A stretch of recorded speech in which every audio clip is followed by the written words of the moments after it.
Welcome back. You're watching Open Square. Open Square is a production of Daria Media with the support of Channels Television, the MacArthur Foundation, and RadioNow 95.3 FM Lagos. We are also live on Facebook at facebook.com/RadioNow and on YouTube. Now, before our break, our constituents told us what they thought legislators did, and some legislators told us what their jobs actually entail. Now, we'll pick up where we left off with Honorable Yunusa to round off his submission. And we're also going to look at how do we bring the people's expectations closer to reality, the reality of the legislative arm of government.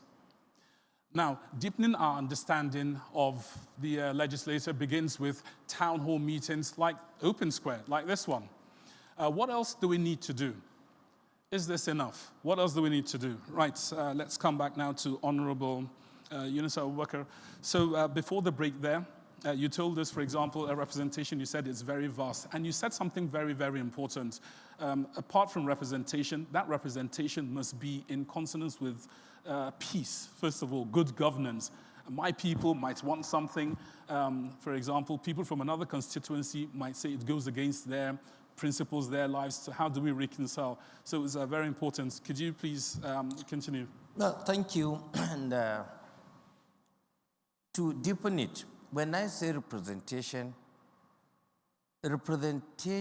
in terms of the laws, in terms of governance, depending on which level are you being as a representative. Is it at the local government level? We call them councillors that represent the ward.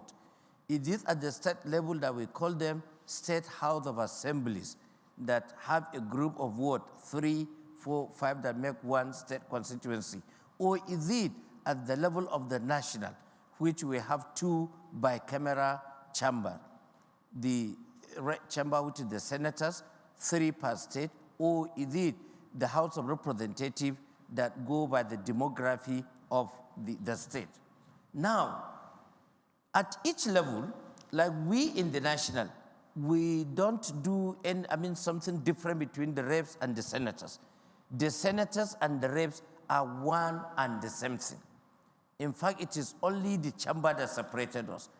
The senators can never pass law individually without the concurrence of the House of Reps and vice versa. So we end up actually doing one and the same thing. If there is a law that we are going to formulate, it has to be word by word. In fact, alphabet by alphabet, comma, apostrophe, must be one and the same. If at any variance difference, then that law is null and void. Be it as it may.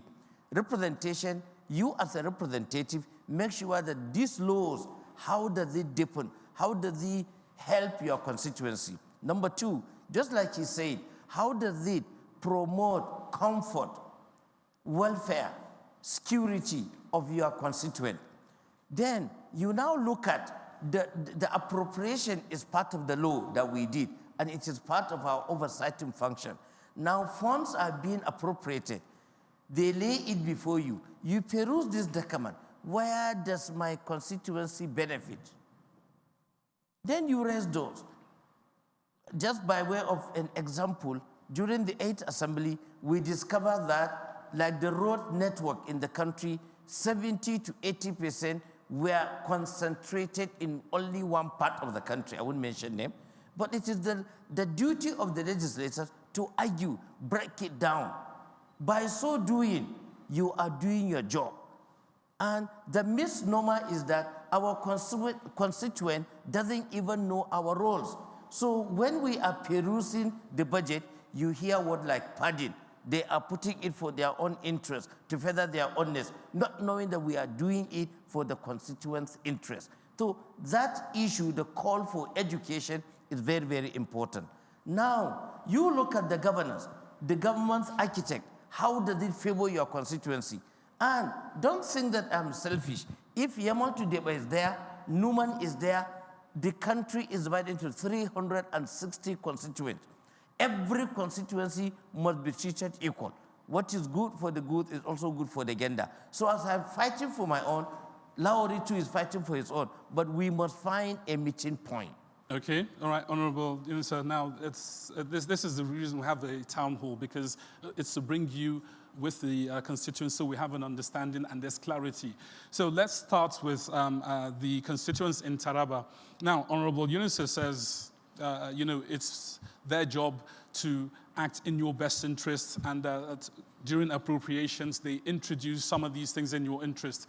So let's go back to Jalingo now to ask the constituents, do you feel your representatives are basically presenting your interest in the appropriations? He's given a very good example when he talked about roads. He talked about roads and he says, we discovered there was a discrepancy, there was a balance on one side, but we make adjustments during the appropriation. Do you understand how this works? Do you feel you are getting that representation from your representatives? Let's go to the constituents in Jalingo. Anyone? Good morning. Once again, I still remain Emmanuel James. Sincerely, our legislators from this part of the country, they are not trying their best. Because, for example, Jalingo Numa Road has been there for many years. None of them has come out to fix that road. A lot of accident has been happening in that road. And many parts of this country, some part of Gombe Road, you can't pass there.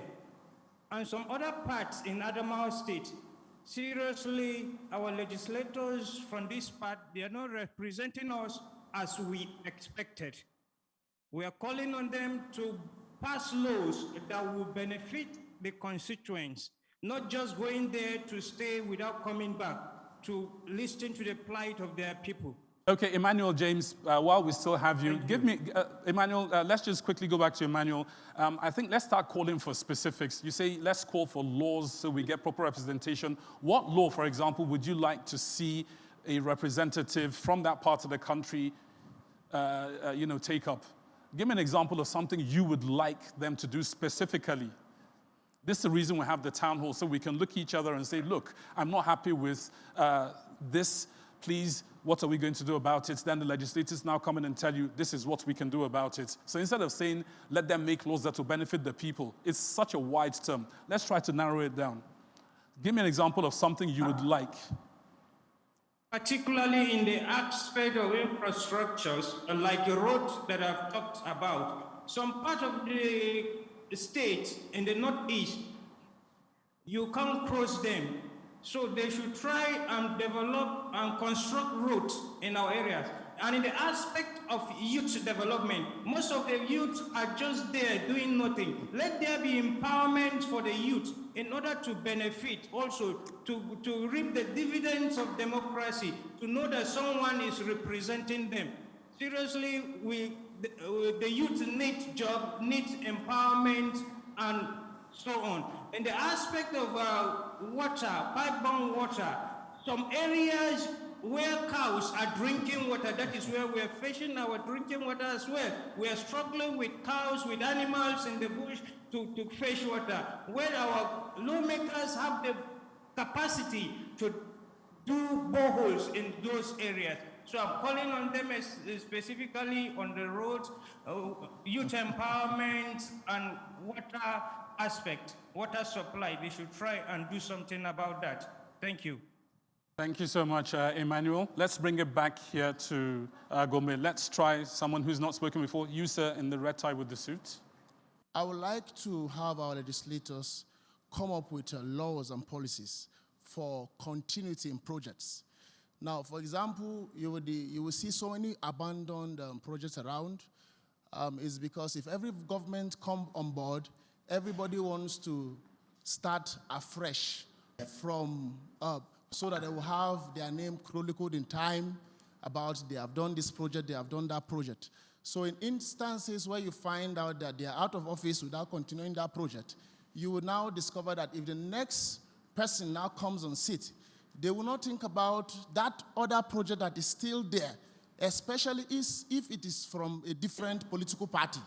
Everybody wants to come up with their own project so that it will be said that this is what they have done in their time.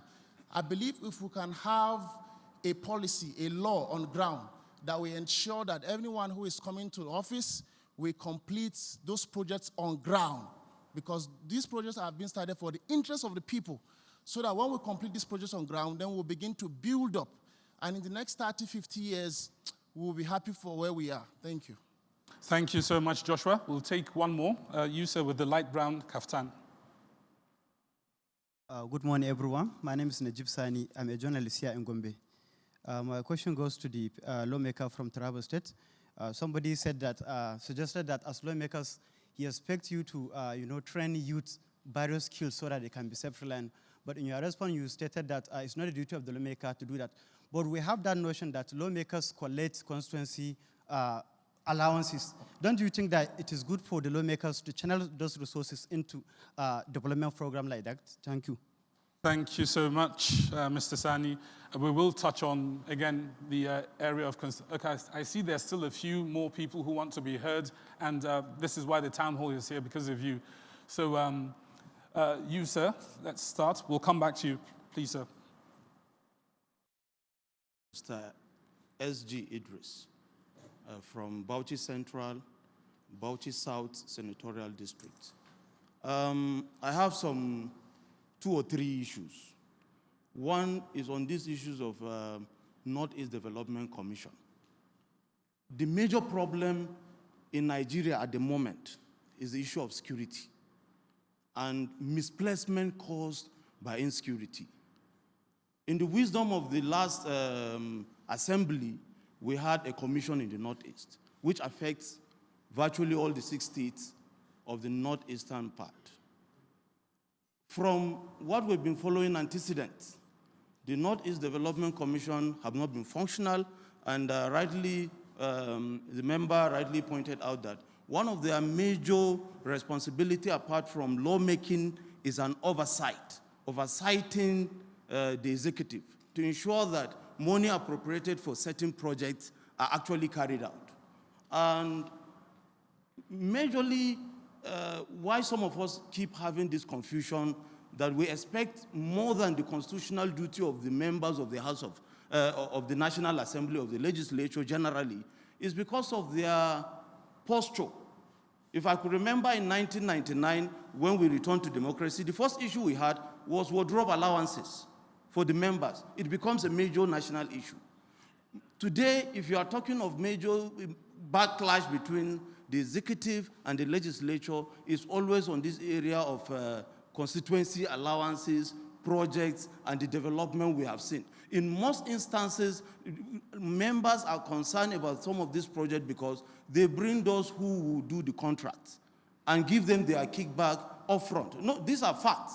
They are facts. Let's call them allegations until we can substantiate them. So what I'm trying to point out here is that that is partly responsible for why I felt that sometimes those things that do not concern them directly, they pay less attention.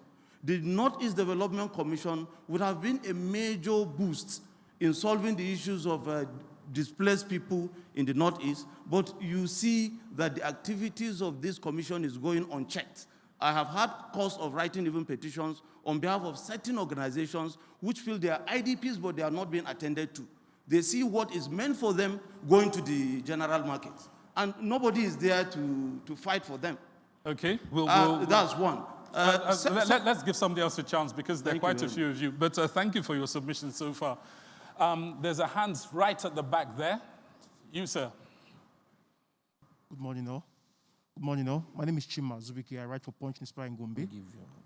While the honorable member was talking, he said something about the reps and the Senate being the same. And that actually, has given me this question, the need for this question. If they are the same, going by the mega resources that we have at hand, don't you think it's actually, time for, a collapse of this bicameral legislature, to just one single entity? And I think that the reps will actually be will actually, do more, because in each state you have more than 3. So actually 6 at least. So I feel that, since Nigeria does not have as much resources as it used to have, I think, there is need for us to collapse the buyer to, one single house. Thank you. Thank you, Chima. So Chima is basically saying a unicameral legislature instead of the bicameral one we run now due to resources. Right, due to time, we're still here on this is just the first part of the town hall. We'll still hear from you as we go along. I'd like to come back to our legislators once again to key into what our constituents have said.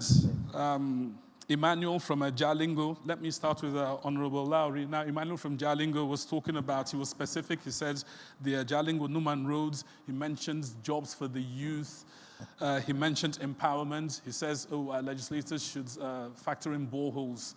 Honorable Lowry, if you'll please respond to Emmanuel from Jalingo.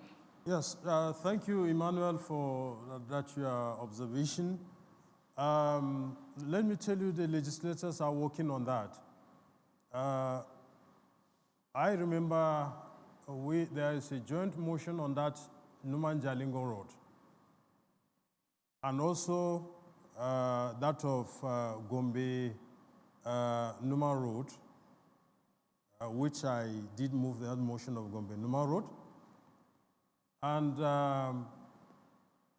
I know as a fact that the issue, the problem of that road is the release of funds. From Numan, they have done some work, but it has not, just about 15 kilometers. They have done some work for 15 kilometers. I will tell you as a fact that, like the Gombe road, like the Savannah, that road, the federal government is supposed to release about 2 billion. What was released was just 340 million. So what are you going to achieve with that? So the problem is not the legislator. We have done the work. And let me tell you, I'm sitting down here, I've gone to the Federal Ministry of Works in charge of this road, and even the engineer in charge is always calling me. He's even a relocator overseas to see if we can even talk to the state governor if he will take over for the federal government to pay. So sometimes you would not know until we sit like you, we sit down with you and you ask us questions and they will provide this. Then you will understand. It is our responsibility as legislators to always go back to you and sit down and we discuss with you so that you ask us this question and you know what we are doing. If we don't have this interactive session, you won't know. But as it is the fault of the federal government because there are competing demands and they will tell you this is the envelope we have just given and then there is nothing you can do about that. And in respect of youth empowerment, it's that of the executive, not the legislator. We just have to create means of which the government will not come to do the empowerment. Create an enabling environment. It's the executive that execute all the policies and programs. But we just have to make the means for them to do that. And of course, we have to see where there are gaps. I will tell you, for instance, for free. I know that the youth need empowerment. I know that the in thing now is for them to have vocational education. For instance, in my constituency, when it was Numan Technical School, Numan, people from outside used to bring their vehicles for repairs. But the place has run down. And that's why I'm even having a bill now to establish College of Education Technical. Because I know if we have technical vocation, a lot of our youth will now have vocation that can sustain them. It's not just to come and give you a stipend, no, but to create for you an environment where you can learn a trade that will sustain you. And it's a law I'm sponsoring. And if this, if we are able to get it through, you see, we would now create an avenue for the youth to be, educated so that they can now be empowered. So, like I said, and I'm maintaining it, it's not a part of the legislator to say, okay, I'm just empowering you. Forget about what you see that the legislator will come in and just be distributing things. That's not empowerment. How many of them will sustain that? I have done that since I was a state legislator up to here. You give them, you are giving somebody something and he's selling it. He's selling it there.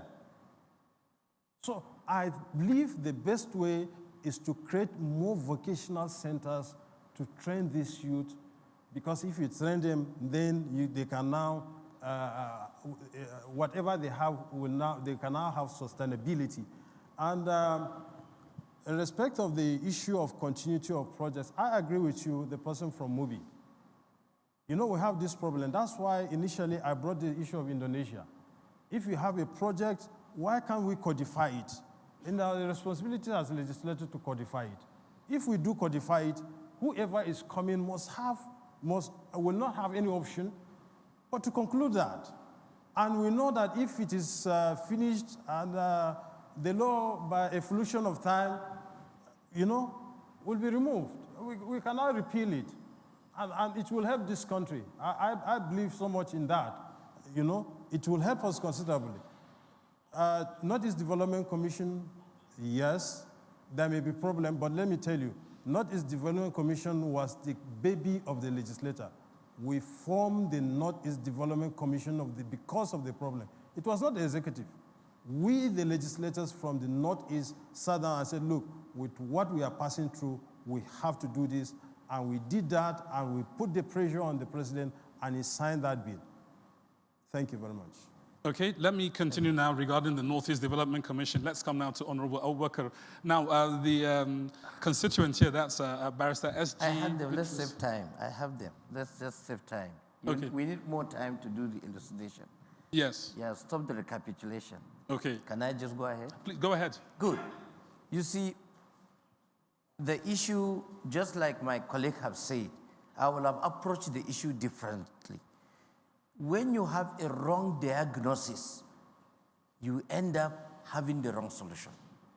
First and foremost, what you at the constituents deem and constituted as a problem, are you sure you've done justice to it? Have you segregated the role of the legislators and that of the executive? Let's say the North Development Commission, like he said, let me take it from there. It is a baby, and we'll still remain proud to say we did it. When Mr. President was given at the end of his 30 working days, we got it at the last 11 hour that he assented it. But by that time, we at the 8th Assembly, thank God he is a member there, we were determined to override Mr. President's veto, because such was done during Obasanjo time with the Niger Delta Development Commission. When the legislature formulated it, Mr. Obasanjo, being present, refused to assent it. When he returned, the National Assembly override his veto and pass it with 2/3. We were determined in the Northeast to do the same thing, because at that time the Speaker is from Northeast, and it is his own single bill with all the members, 48 members of the House of Representatives. The Speaker have to leave his seat to come down to pass this bill. And we pass it, Mr. President doesn't want it, credit goes to Mr. President's wife, Aisha Buhari. She stood and saw that Northeast Development Commission bill was assented. I'm not trying to be sentimental, but just to portray the effort we've been doing. Secondly, let me come to the issue. You look at the roles of the legislators. When you know you've identified their roles, then what are the procedures that they carry? What are the processes involved? I pass a law. I have said, okay, we have looked at the youth unemployment, the resistiveness, just like he said. He is trying to come with a bill to establish technical. We in Gombe here, we have the FCE technical, the two of its kind, right from time immemorial, post-independence with ACOCA. ACOCA has gone far in Lagos with the government. But by the fiat of the federal government, Federal College of Education Technical remain as it is, right from craft school. And it has produced a lot of NCE graduates to the extent of Bachelor of Education with some certificate. I just came up with a bill that institution must be upgraded to a Federal University of Education Technical, so that you can now deepen the education of these technical teachers, so that we have more of them to impact back in the society. That's another way. We have the Federal College of Horticulture, which came up just after 1999 and the rest, and it has been producing this middle, intermediate works. My bill is now in front of Mr. President for assent, We don't know whether he's going to assent it or not, to become a federal university of agriculture, to take care of Northeast geopolitical reason. All what you are doing is for the youth. Now the question is, we at the legislature, we have passed the law, and the executive refused to implement it. Yet you blame the legislators? That is one thing that you have to understand where we are. Yes, we do appropriation. They refuse to implement the appropriation. We said, okay, take Gombe Numa Road, Gombe B Road, Gombe Potiskum Road. I'm just giving an example because Gombe is now to hope. And all like he said, during the 8th Assembly, I was a member of the Works Committee that we told all these nations.